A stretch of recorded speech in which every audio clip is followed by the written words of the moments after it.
छागे शहर में जींस रे। सूट सलवार के गए जमाना छागे शहर में जींस रे।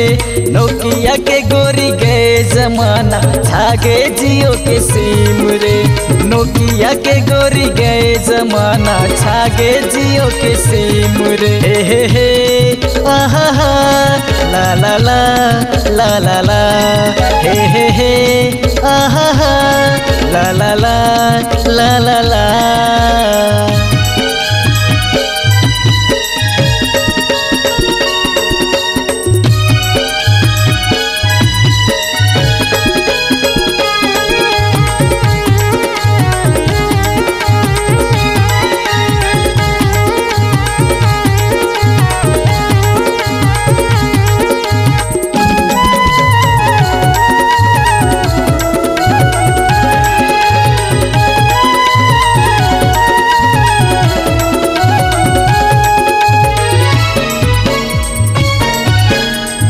के गोरी हाथे मोबाइल आँखी में चश्मा लगाए रे। लगा के गोरी अंग में सेंटे फैशन बोला दिखाए रे।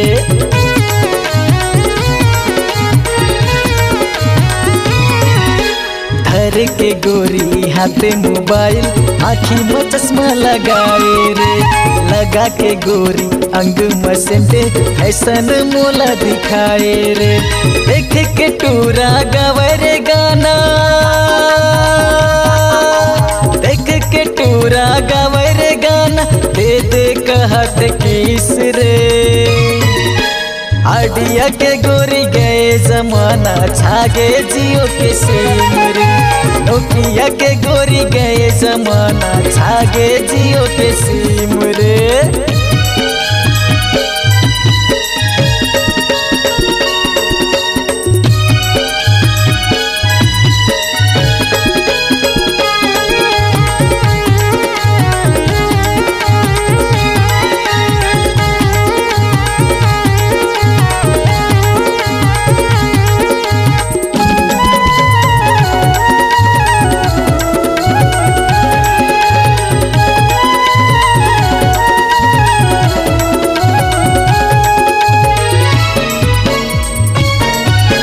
चढ़ती जवानी तोरे दीवानी दिल में छुरी चलाए रे। पहिर के गोरी मिनी स्कर्ट शहर में झगड़ा फसाए रे।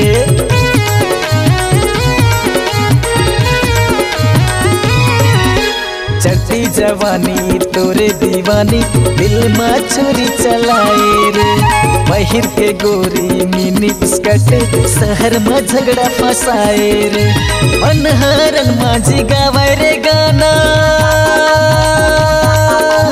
मनहरन माझी गावे रे गाना सुन लेते हैं ये गीत रे।